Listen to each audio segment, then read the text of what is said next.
Hey there, sports history fan. This is Arnie Chapman, aka the Football History Dude, and I'm here to tell you about an awesome way for you to rub elbows with your favorite podcast hosts here on the Sports History Network, while at the same time rooting for your hometown team this upcoming NFL season. You've been hearing all about our partner, Tailgate Fantasy, the past few weeks. Well, dig on this. Tailgate created a special Sports History Network league for our listeners, so we can put the word fan back into fantasy football together. It's free to join, and if you do so before the season kicks off, you'll automatically be entered into a drawing for a free t-shirt from one of our other partners, Home Field Apparel. It's a win-win-win! So hurry up today and head to sportshistorynetwork.com/tailgate for all the details. Again, that's sportshistorynetwork.com/tailgate. Blog Talk Radio.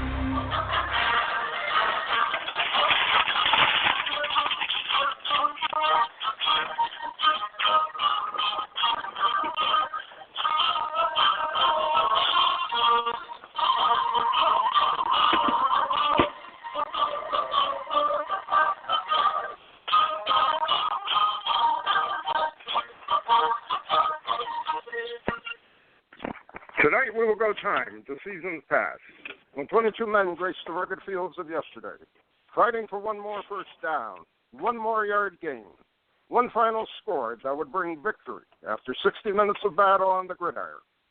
Tonight we'll explore the world of Gridiron Greats. Welcome to Gridiron Greats Football History and its Memorabilia on the Gridiron Greats Publishing and Broadcasting Network, in conjunction with Swick Enterprises. We're live from the Wallingford, Connecticut home of Gridiron Greats Magazine, and I'm Bob Swick, publisher and editor of Gridiron Greats Magazine, and I'll be your host for the show. Gridiron Greats is the only publication in America that focuses upon the history and memorabilia of the North American football game since its inception in 1869. We cover 140-plus years of football history and memorabilia, and you can find us on the web at GridironGreatsMagazine.com. We're sponsored in part by MSB Sports Cards. Check out their website for the best selection of football cards and memorabilia at MSBSportsCards.com. And we're also sponsored by BST Auctions.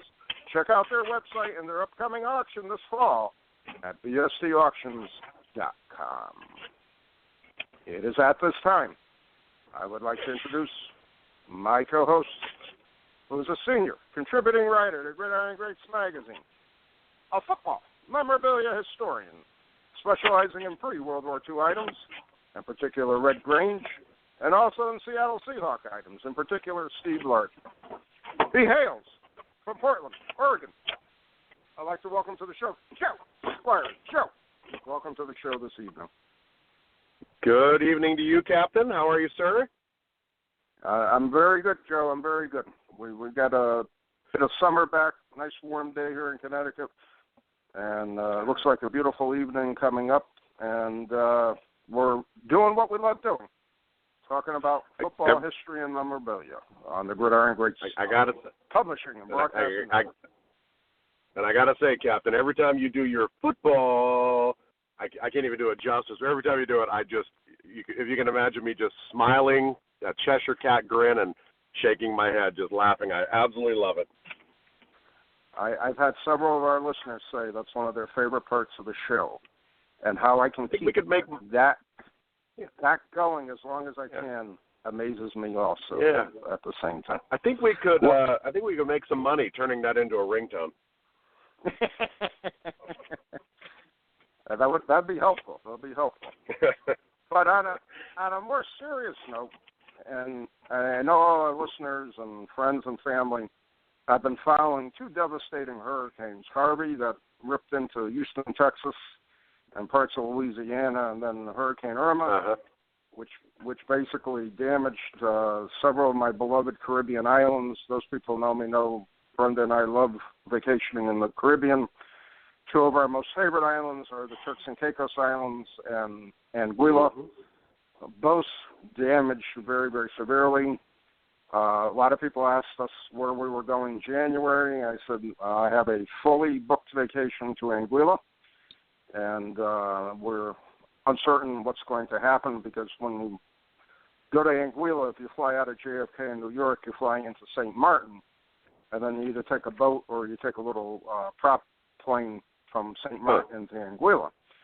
So obviously St. Martin's airport is down for, I don't know how long it'll be down for, so we're going to play it by ear. But we're trying to get into tonight's show, as you and I both briefly talked about during the week.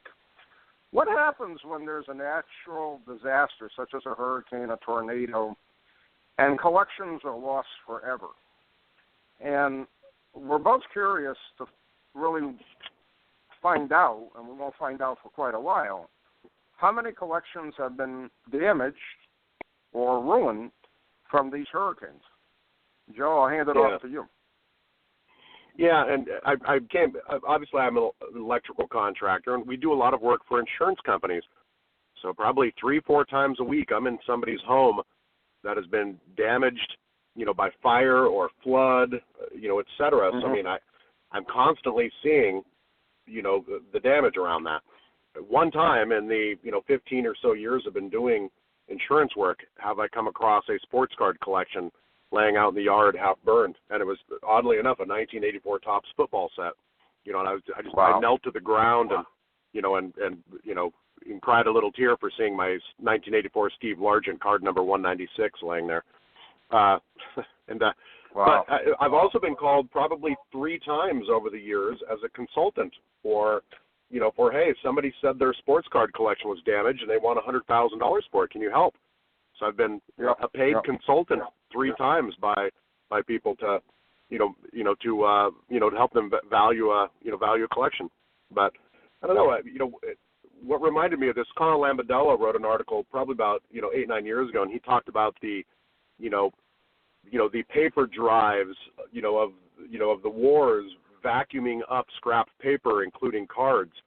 That always piqued my interest, Well, I've always maintained that. I know we've talked about this on the podcast over the years.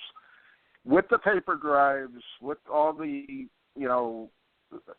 natural disasters that took place right up to World War II, think about how many football programs, Street and Smith's, football, illustrated annuals of football programs, ticket stubs, cards were just gone.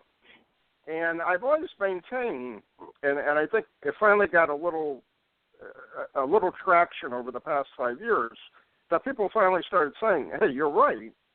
There isn't a lot of stuff 1945, from 1869 to 1945 in the area of football. Totally. I don't care what anybody says. You could go to any show you want, and I do prove it from the National this past year. There wasn't a lot of stuff that was pre-World War II there, And because of that, I really believe that area of collecting, to me, has so much more value, so much more historical value. But really, very rare. How many are still there? I mean, realistically, how many 35 national first of all, sets? Yeah, exactly. First of all, take like a program. Take a program or a ticket stub from, let's take a Red Grange, because I'm trying to put together a program and a ticket stub for every game Red Grange played in college. All right, I just said it on air. That's my BHAG for my collection. All right, so, first of all, how many people went to the game? Let's say it was a popular game and 40,000 people went to the game. How many people saved their ticket or their program versus throwing it in the trash? So take a game from 1920, people saved the ticket or threw it away. How many people came home and put the ticket in a safe spot? And over the next 90 years, how many grandkids or children didn't accidentally throw it out because Dad, kept it in the book that, they donated to the library? Right. How many floods and fires have taken some cards? I mean, first of all, people threw them out, and then they've been lost to just, people throwing them out on accident or, being handed down, and then floods and fires. And you just wonder every year the odds of a 90-year-old piece of paper making it another year, get smaller and smaller. Right. And I really believe very strongly that the whole market for pre-World War II items in football, both college and professional, is very, very undervalued based upon what is actually still in existence today. And to me, Absolutely. I don't care if you have a fair to good 1935 Chickle set, or you have a near mint PSA whatever, 8 or 9 set. It's rare. Yep. I don't care what anybody Yes. says. I don't care if you have a bunch of college programs from the 20s along with ticket stubs. They're rare.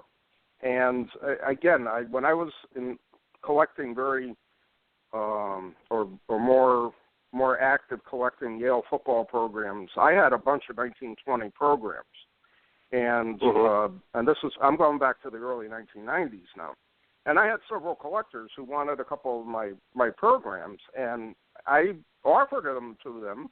They did not like the price I was offering because I was basically, as they told me, you got prices of the future. I said, yeah, but how many are still in existence today? And what I sold them back in the early 90s for was cheap compared to what you could try to find them today for. Literally double, double and triple the price type of situation.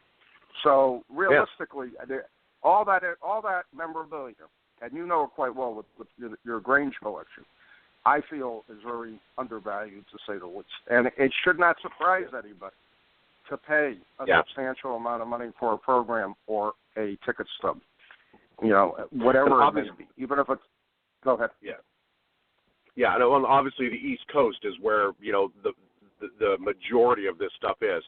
Nobody was hiding T206 cards. Portland. If a house in Portland was built in 1908, that's old. I've mentioned before. Nobody was hiding T206 cards. In the walls. Right. Of a house being built in Portland.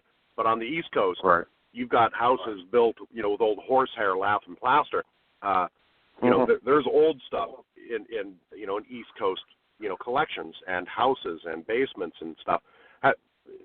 So much more susceptible to loss. I mean, have you ever lost part of your collection to water damage or fire? Oh yes, two separate occasions. Actually, I lost some at this house because I had my man cave and my office is downstairs. Unfortunately, outside is an outdoor faucet. And the faucet had been leaking for a couple of years, and I didn't really think anything of it other than it was a washer, so we changed the washer a few times. So me being the home handyman I power washed the back deck, and I ran the power washer through the faucet. I come inside, and I literally had a heart attack because the whole rug is filled with water, and it cut through where the water faucet was. The pipe actually burst into part of my Green Bay Packer program collection. Fortunately, my gosh. It wasn't. I didn't lose anything that was overly rare. There was only a couple of programs from the 60s that got ruined. The majority were from the 70s and 80s, but still, I lost about 50 programs out of that flood, and I lost a big box of one of those 5,000 count boxes of newer football cards. So it was no big deal. They weren't rare in any way, shape, or form. My other house, I had a bad flood, and I lost a bunch of 1950s programs over there. That one really hurt. That was a major loss over there. But in any event, I pick up the pieces and I move on, type of thing. Yeah, but, and ditto. Even I had something. I had something happen. Wow. I was saying ditto. Even I had something happen. I had a gutter spout, that I pushed away from my driveway, and one of my kids removed it, and so water was just flowing down the foundation on the outside, and eventually it wicked into my man cave. And I came downstairs, and I have a large collection of uncut sheets, and I smelled something in the room, and I noticed some black mold over there. It doesn't take long, about a week. And I pulled some programs out. I could see mold, or some uncut sheets out, and I could see mold streaking up them. So, I'm rolling them out in the basement, trying to clean them, and and I have some PSA boxes with my cards, with my cards in them, and some of those had mold on the back. So, I'm down there vacuuming up, getting a HEPA filter, cleaning up. So I lost a couple uncut sheets. Luckily, it was, like 1974, were the ones that were damaged. But I had a couple, 1984 sheets where I was like, oh, my gosh. But, it happens, Yeah. Well, and that's what I'm curious about is, how many collections were lost in Irma and Harvey? Right. Nobody knows. Right. And again, that's why I think a great learning lesson from these hurricanes are make sure that your man cave, your collection area is weatherproofed. Make sure you don't have anything on the floor. Make sure, if you have something truly valuable, make sure it is in a very safe location. We have a rare program or whatever. Make sure it's on a high shelf. Make sure it's properly covered, with a good plastic covering or whatever the case, whatever you're using for it. So an archival type, so on and so forth. And I think that's a good lesson for everybody to learn from this. As far as my collection is concerned, I have a lot of bookshelves where I keep all my binders of cards, and I got probably about 300 hardcover books, and I got a ton of media guides, so on and so forth.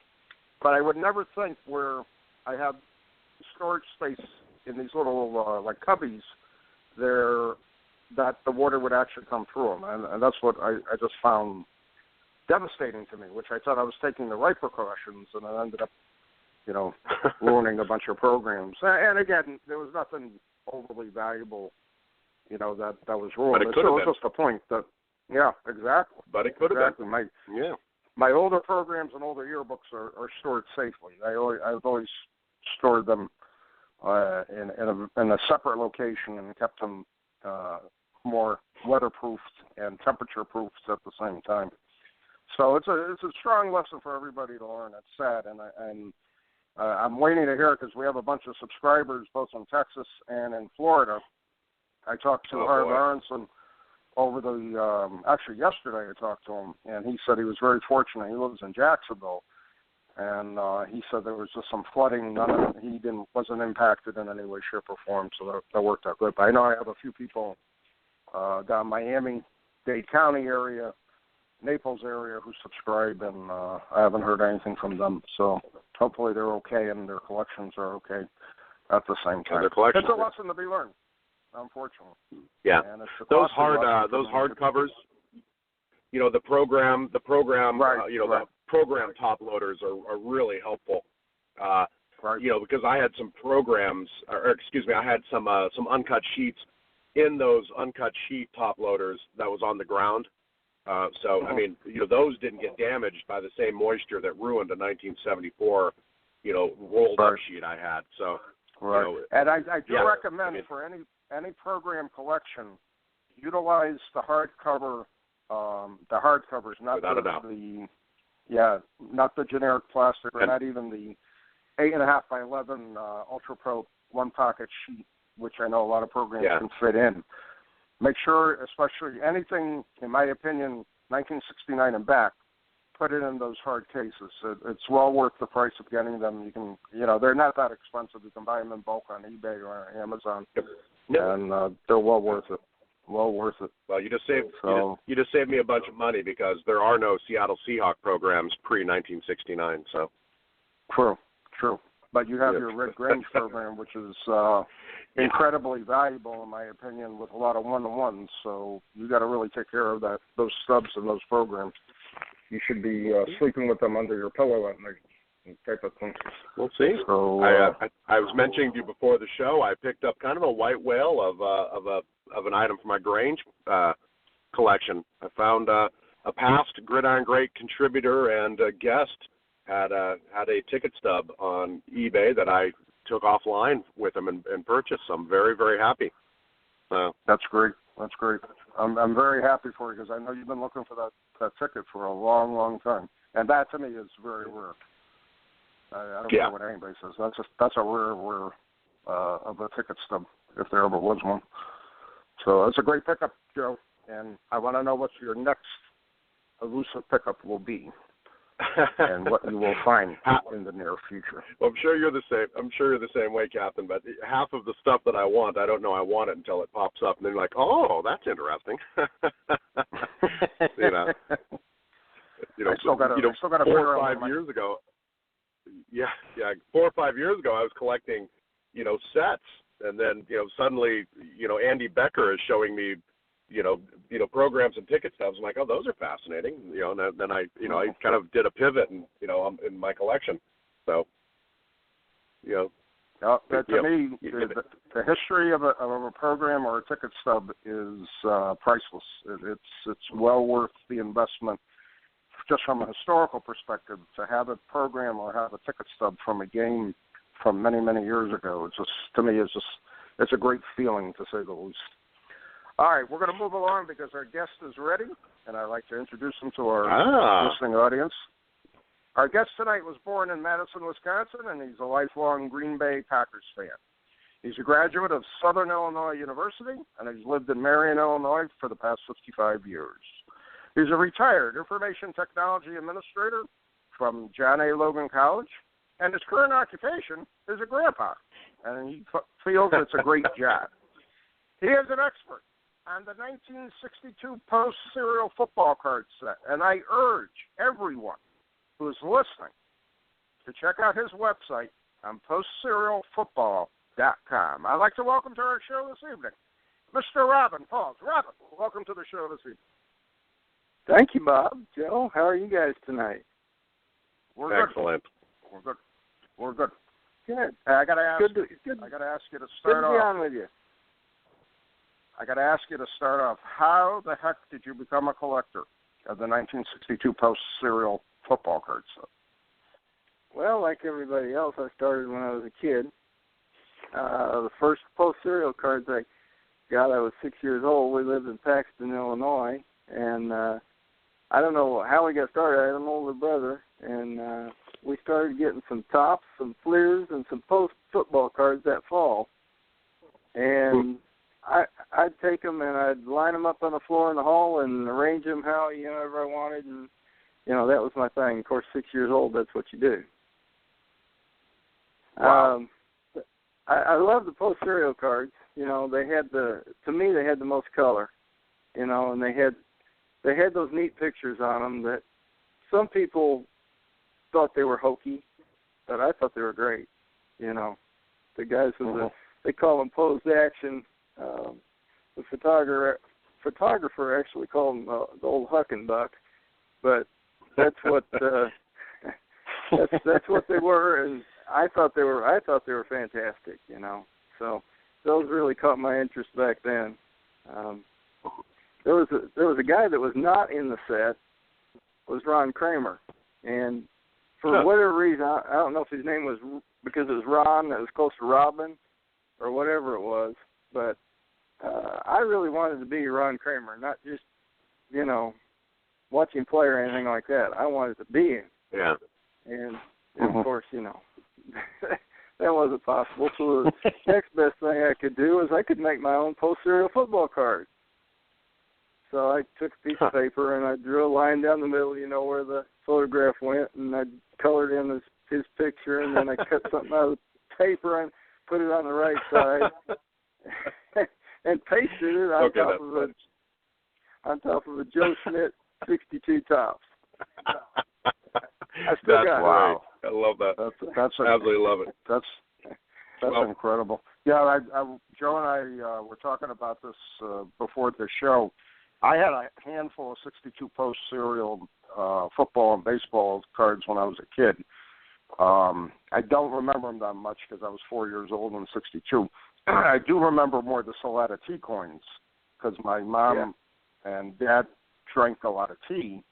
So I would get those coins and play with them, yada, yada, yada. And then fast forward many years later, Kellogg's had those football cards in the 70 and 71 cereal boxes. So it would bug my mother to buy more cereal so I could get more cards out of them. And she was very steadfast. She would buy the 2 boxes, and that was it. So it was many years later I completed all those sets. But that's amazing to be that little at that time and to actually have that kind of recollection to play when we were playing with them and wanting to be that player. That's just great. That's amazing. Interesting. Well, by the way, Bob, sorry, Robin. No, go ahead. Go.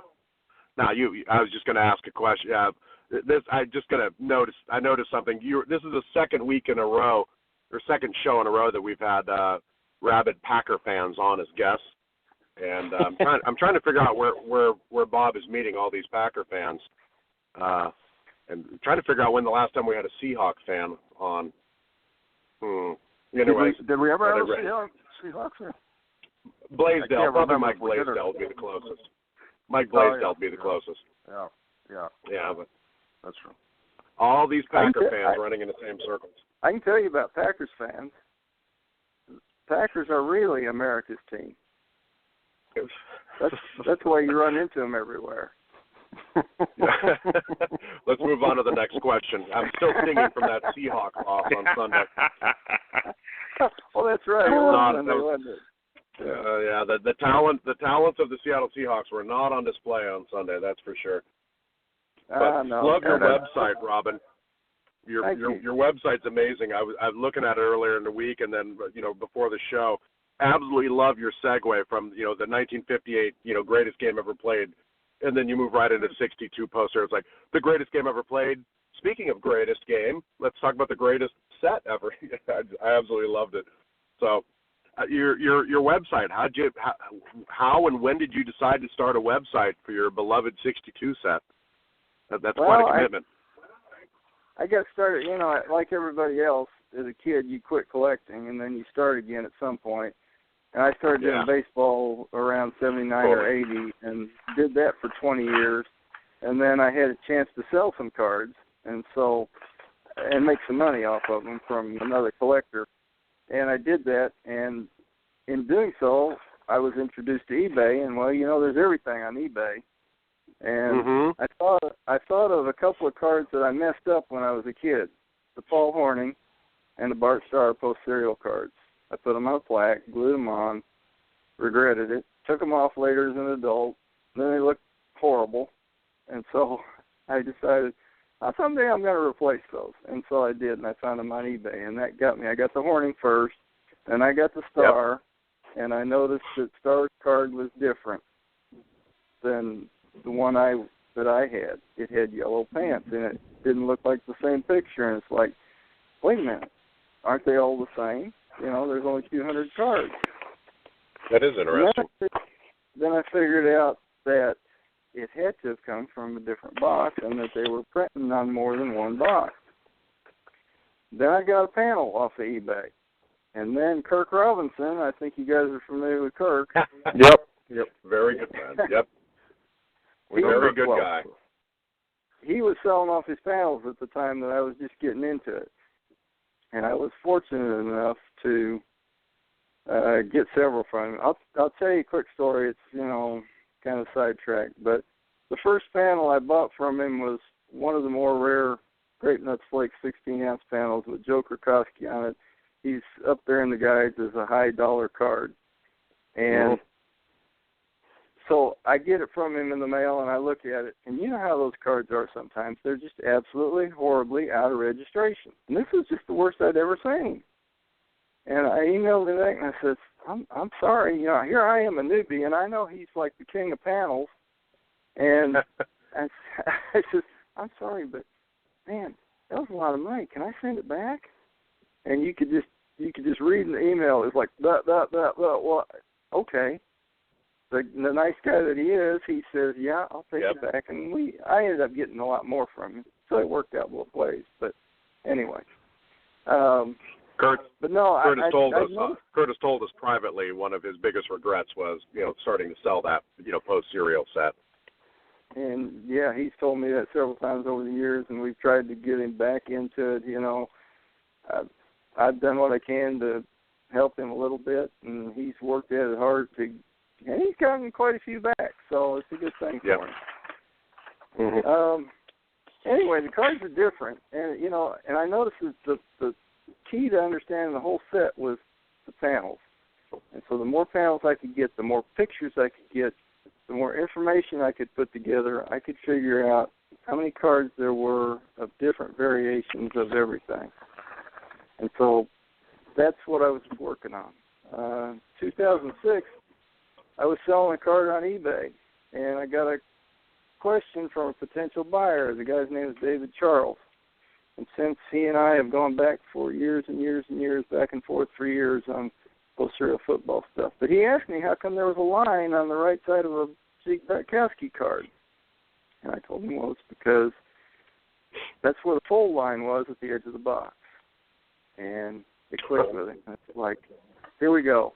And ever since then, we've been just trading information like crazy. And he's really interested in, he does what he calls an extended set, which are players that never made the post-serial 200-card cut, but, you know, were in the NFL in 61 and 62. And so he creates those, he prints them, he sells them sometimes on eBay. Oh, that's and cool. Part of that was, it's a really neat set if you've ever seen them. I don't know if you have or not, but if you look every 3 or 4 months, he'll be selling some on eBay.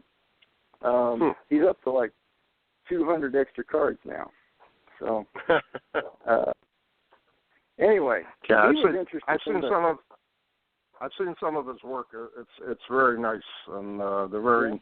Again, how many players didn't have a card, and how many players got a card who never played it down in either the NFL or the AFL? Yeah, you know, that type totally. of situation. Yeah, that's right. And he's got a lot of neat bios with him, a lot of neat stories, you know, on guys that, you know, still have interesting things, and you know, a lot of collectors are interested in that sort of thing. Oh yeah, very very much. Yeah. Robin, do you have a favorite card or advertising piece or box from that set? Yeah. There's a lot of neat stuff there, you know, and a lot of it I don't have, and I would like to have, but I do have some pieces. There's proof photos. There's grocery store display pieces. Oh wow, that's cool. Yeah. I think Kurt just came up with the best one. It's a centerpiece that was supposed to be used as the main attraction in grocery stores, and on the top are 3 oversized cards of Unitas Horning and Bill Kilmer, and that's a really neat piece. There are only that I know of 2 of them in existence. There may be more, but those are the only ones I know of. There were a lot of things with the set. In the stores, you could get little booklets that were advertising all of the different products that went along with the General Foods promotion, you know, Post being part of it. But there was also Tang and Swan's Down cake and Gravy Train dog food. And these little booklets, there were 4 of them with Horning, Arnett, Huff, and Sonny Jurgensen. And you could get those on the way out of the store if you asked for them. If you bought a certain amount and you asked for them, they'd give you the booklet. So those are a little bit rare, but you can find them every once in a while. There's Action Toys that came in the Rice Crinkles boxes, and of course boxes. Action Toys, a passer and a kicker, and it had a little rubber band on the back. Yeah, it had a little rubber band on the back, and you would cock it so that either the leg or the arm, and you put a little football with a little hole in the back, and football fit on the peg for a hand or a toe, and then you would get it cocked, and you'd flip a little button at the bottom, a little lever, and the football would go flying. That I've never seen. I had no idea. Wow.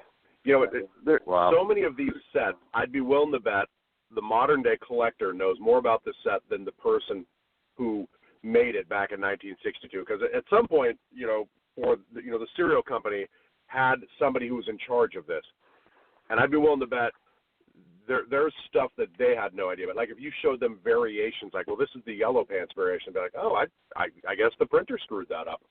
You know, it's like the 48 leaf set. We know all the variations because we obsess about it, and I'm pretty sure the printer back then would be like, oh, I guess the printer made a mistake. You know, they would just have no idea.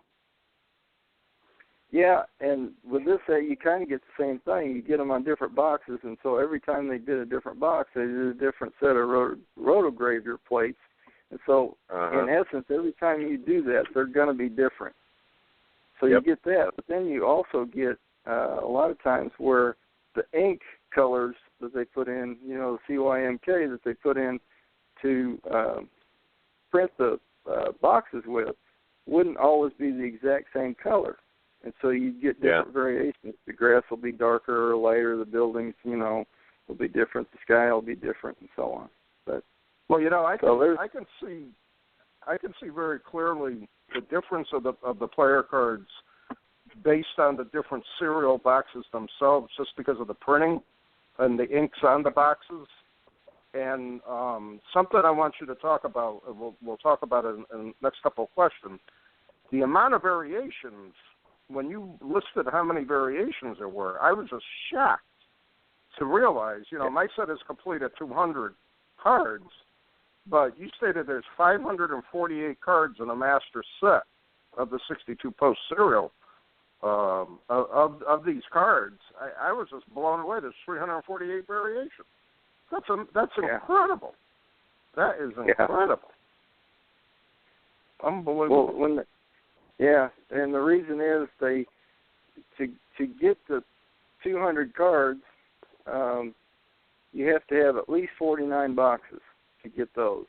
But that didn't fill out the whole number that they wanted to promote in the stores. And so there's 101 different possible boxes you could get, including the little individual alphabets boxes.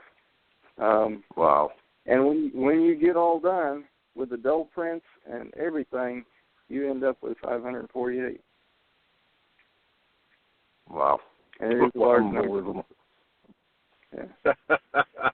That's a master set. That's a heck of a master set. I love it. I love a collector who immerses themselves into a set, or just something like that. I mean, because it is a knowledge, just a wealth of knowledge, and I wish there was somewhere that you could go to a central. I mean, like, have you written a Gridiron Great article about this? I don't remember seeing this. Or is it coming up, Robin? No, actually, we're gonna have it in the next issue. We did an interview, and we're gonna have a lot of this information in for our readers. Yeah, but it's incredible. Awesome. I tell you, I know less now than I knew before about the 62 post serial set after looking at the website and reading your responses in the interview. It's amazing to me. Amazing, truly amazing. Nice.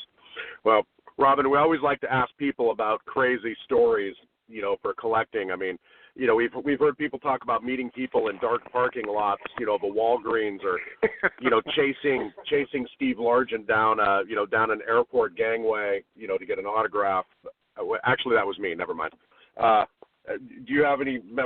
What's one of your more memorable collecting stories about this set in the quest for the master set?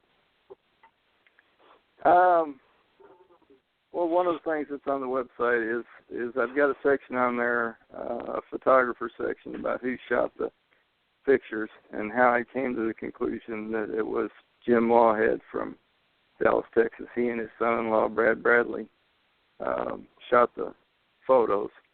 In fact, I think Bob, you did an article in the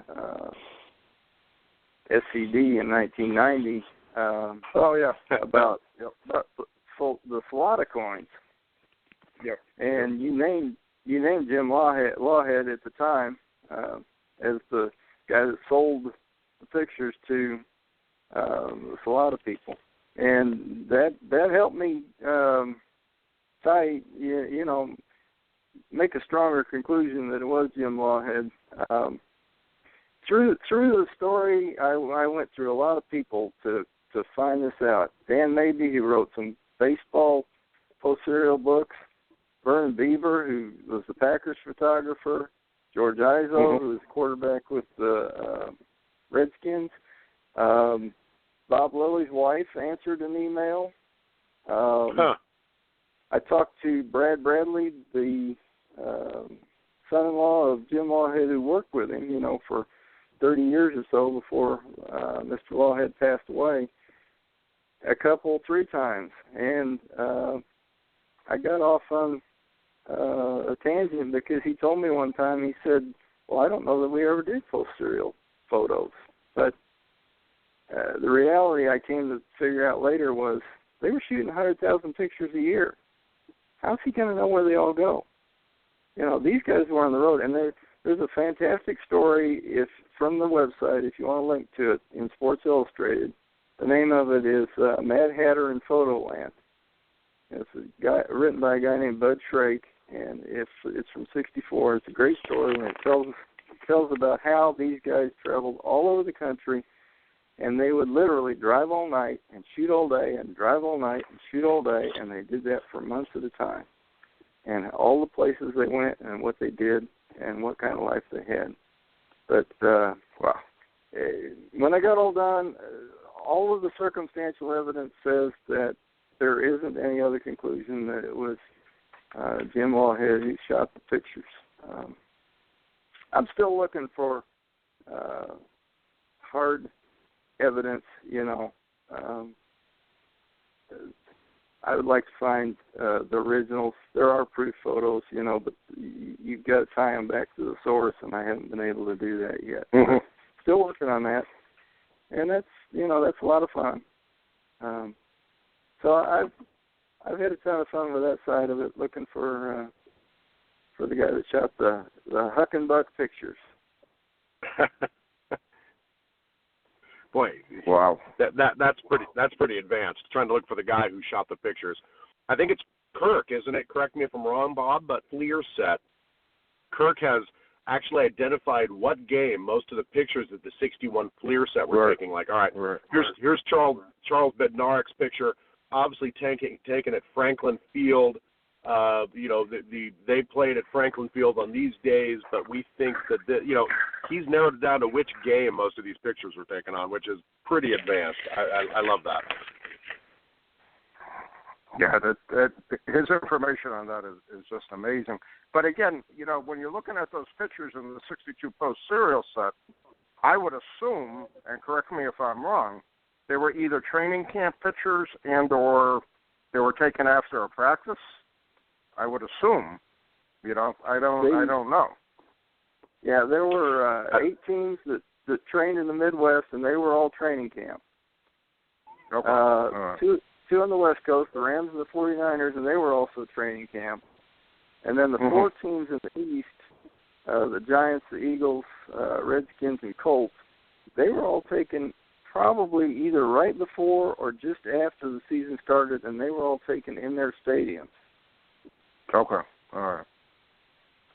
So that's good information to know because, again, it's, looking at those shots, there were different shots than, like you said earlier, than what was known at that time. They were really classic poses for those players, and you got to actually see the entire player, which was nice. Yeah. Yeah, that was the neat part. Yeah. So that was a plus with those cards. And again, I looked at them during the week before the show, and to me they're classic 1960s football cards. I mean, they're just beautiful poses, beautiful teams, classic players, so on and so forth.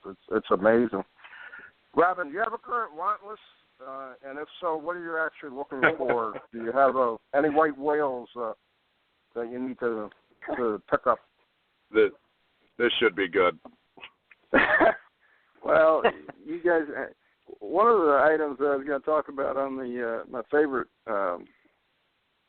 things out of the set is a Great Nuts Flakes box that has the 2 most rare cards in the set on it, Sam Baker and Dave Baker. And I detail it on the website, but basically Post set up their own numbering system and for how they were going to put the cards in order up to 200, and then they kind of tweaked and manipulated a little bit because both Sam Baker and Dave Baker had issues. Dave Baker was going into the Army right before Post was going to production with these cards, and they had to move him around a little bit because they really didn't know what was going to happen with him, whether they're going to keep him or anything else. This is just my conclusion that I came to.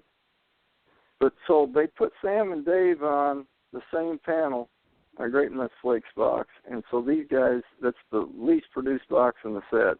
These guys end up being the most rare cards, Dave Baker being more rare than Sam's because his other card was on an Oak Flakes box, and it didn't sell tremendously well either, I don't think. Being a small size, folks like the larger sizes a little better, I think. But anyway, those 2 guys are together. I got that box a few years ago, and that is my favorite item in the set because to me that's the signature piece in the set because those are the cards, and those are the two hardest cards to get, and there they are together. Anyway, I've been trying to put together an autograph set, which, a lot of these guys started, Willie Gallimore died in '64. An autograph, wow. And Gene Lipscomb wasn't far behind him. Some of these guys died early, and their cards are kind of hard to get. Well, Dave Baker would be my white whale. He died in '92, I think, but he only played 3 years in the NFL because he went into the Army, and when he came back out, he went to a Christian university in Oklahoma and became the athletic director and coach, and he stayed there the rest of his life. Huh. And so the guy probably would have been a Hall of Famer. He had like 25 interceptions in his first 3 years in the NFL, but, nobody's ever heard of him. All right. But anyway, his card is so rare, and it is the most expensive card in the set. I would like to see if there is even one that he signed anywhere. And if I could own it, so much the better. But why is his so rare again, Robin? Why are his so high? He is on the probably the two most rare serials in the set. Like what kind of population are we talking? How many cards? How many examples? Over a 10-year period, and I'll tell you, I did not collect every single item over 10 years, but out of 10,000 cards, there probably were 35 Dave Bakers out of the 10,000. Wow. And the thing that you got to remember here is there were some that were probably around that, but the thing with him is every time somebody gets one, they sell it because it sells for so much. So you actually see more than in relation to how many there probably are. It's probably close to a 1-for-1 if the collector, doesn't have it in his set and somebody else finds it. As soon as they find it and they realize it's worth that much, they sell it. So you see more than you probably would other guys. Huh. Yeah, well, that got me. Okay. So, Robin, any advice for a football collector who'd like to immerse himself in the 62 post serial set? What kind of advice would you give him? Well, we talked about the master set a while ago. A little bit. Yeah. And if you're doing the 200, you're going to end up buying some lots probably. And when you do, you're going to get some extra cards. And if you look at them, you're probably going to realize that, hey, I've got 2 different Bart Starrs, or I've got 2 different J.C. Carolines, or you know what I mean? And after you get your 200 and you look at them and you figure out, I've got 100 extra cards here that are different, you might want to think about working on what I call a base master set of 412, which is everything except for the double printed cards. There were like 4 serials of different sizes that they printed exactly the same as another serial. For instance, the small Great Nuts Flakes box were printed exactly the same by top 3 boxes. 36 cards, 6 cards per box, and it's the exact same panel on the back of both boxes. So, and if you want to do the double prints, then you get up to 548. So, all right. So let's re-explain that so our audience understands it. The 412 are the single prints with all the various boxes. The 548 is so the 548. Go ahead. I'm sorry. 548 is everything. It's a double print. Okay. Yeah. Yeah. The 412 would be easier than the 548 simply because those last 136 cards of the double prints, most of them are really, really difficult to find. Okay. And those are on the more obscure serial sets, serial boxes and the like, and sizes also. Yeah. Okay. Right. Robin, if you and Kirk played in a game of 1962 post-serial Jeopardy, who would win? Well, I think 10 years ago, he'd have whipped me good. I'd give him a pretty good run for his money today, I think. All right. Just hearing you rattle those numbers off, I'm like, oh my gosh.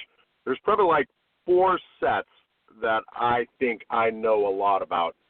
But even every one of my favorite sets, I can think of somebody who knows more about it than I do, and it's not even close.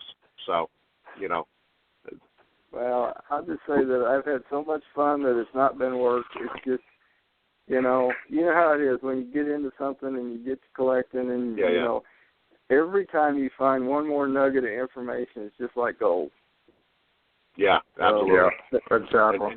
And you live for those. I mean, you know, I do a weekly search on eBay for Steve Largent, and there's times where I've missed, you know, searching for it, and then I live in constant fear that the one really, really rare 1976 oddball, you know, issue from Fran's Bakery or something that no one's ever heard of comes up that one time, and I'm not looking, but I still look every damn week. Yeah.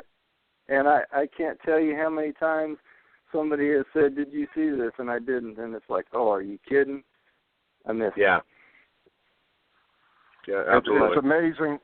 It's amazing to me because, like I said, I thought I knew a little bit about the 62 Post serial set, but obviously the information going through it was me. It was like Christmas Day all over again.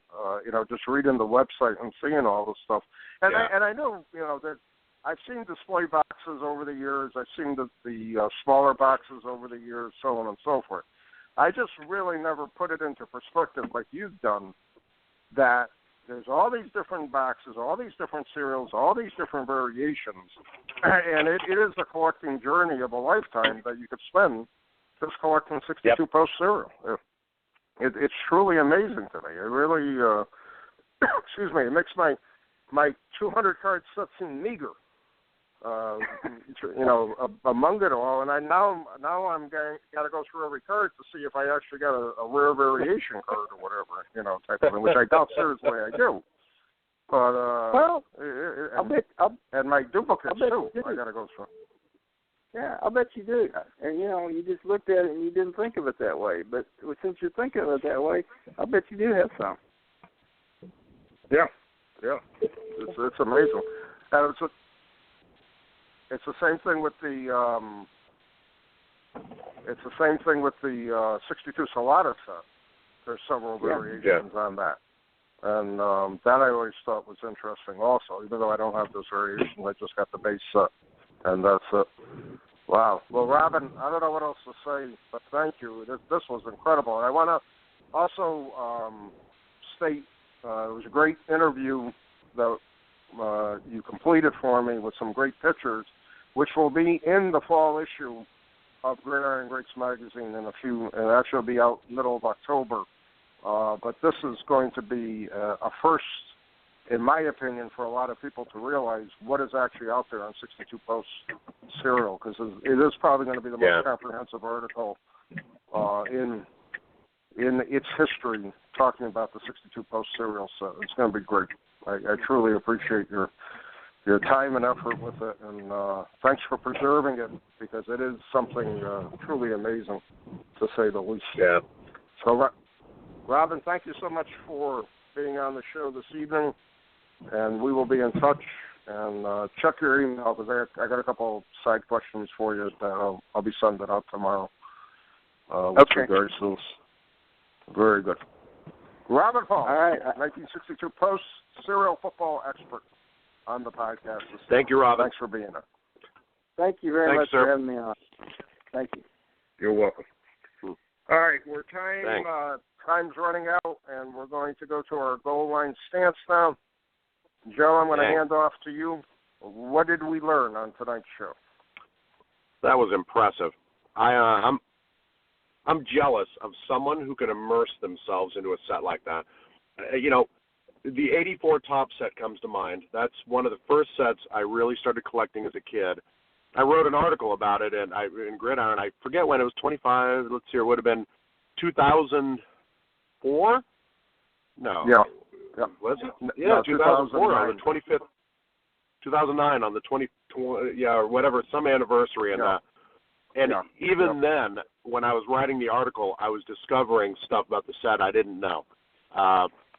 You know, the 48 leaf set. When I wrote that, you know, trimmed and doctored article, I mean, there's people. Scott Alpaz, one of those guys who knows more about this set than I do. You know, and I reached out to him for a couple things. Mike Taverner knew more about the printing of it than I do. I mean, there's not one set that I know that I would say I am the expert on, and it's not even close. You know, I mean, yeah. Well, I'm impressed. To me, I've always stated I'm a generalist. I don't feel I have an expertise in any area of memorabilia because I've seen it, a lot of it. I know a little bit about all the different areas: helmets, footballs, uniforms, photographs, publications. If you want to say anything I know a little more about than other people, it's probably publications because that's my first love. And, you know, football cards in general from 48 to 88. I thought, like I said, I knew a little about the 62 Salata set and the 62 Post set. 62 Posts, I like I said, I know 10% of what was going on in that set and all the different variations as compared to what I learned over the past couple of weeks. It's just truly amazing to me. Truly amazing. And again, it's the nice part of our hobby when we share knowledge, we share information, so that the true collectors out there who want to collect something, for example, let's say there's a Green Bay Packer team set collector, and he starts out putting together that 62 Post Packer set.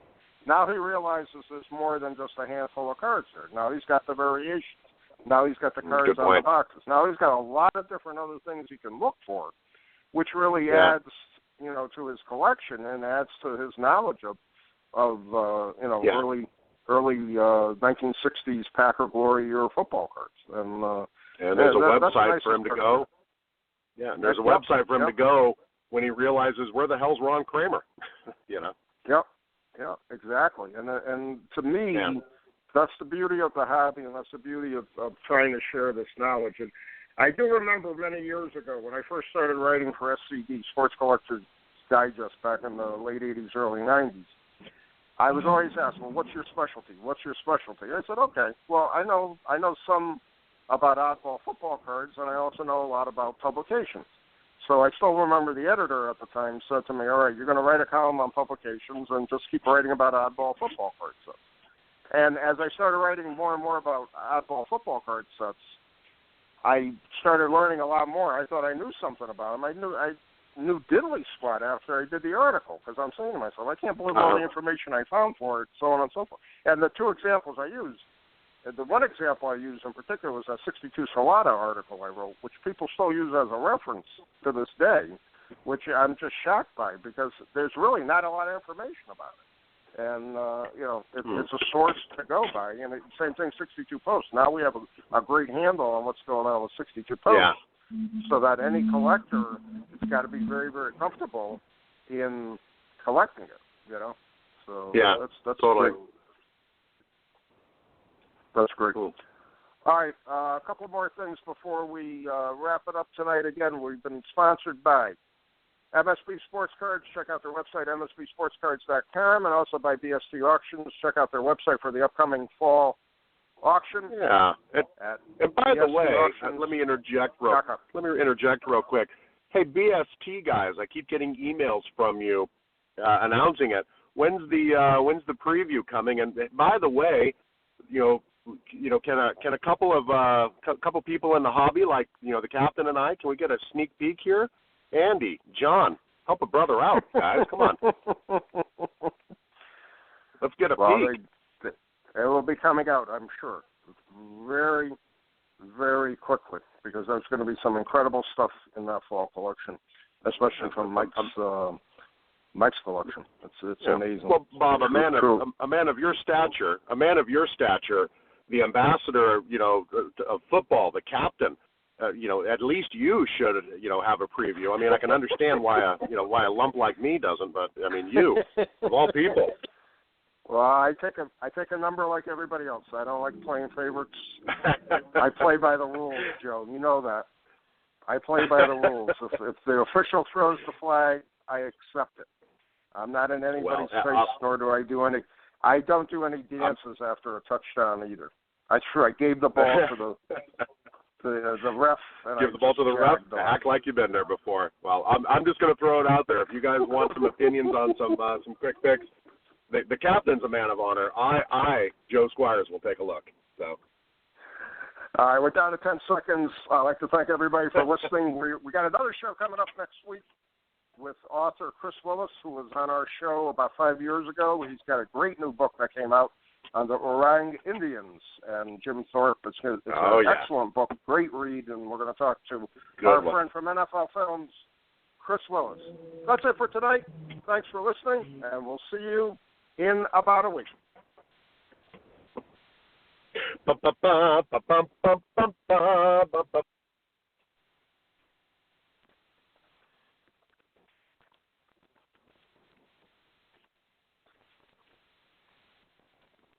Hey there, sports history fan. This is Arnie Chapman, a.k.a. the Football History Dude, and I wanted to thank you for stopping by to listen to another episode here on the Sports History Network. Our podcasters are passionate about uncovering and sharing sports stories from yesteryear. And if you didn't know it already, we have over 30 shows across the network covering all sorts of sports history topics.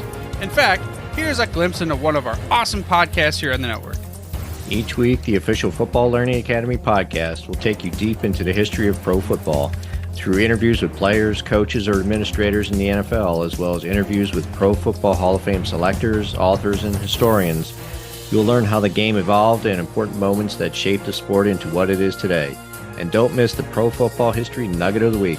Listen to the official Football Learning Academy podcast on the Sports History Network. How about that? I bet you're super hyped to go listen to that new podcast, right? Well, to learn about this show and all the other podcasts on the network, head over to sportshistorynetwork.com/podcast. Again, that's sportshistorynetwork.com/podcast. Head over there today to find your next favorite sports history podcast.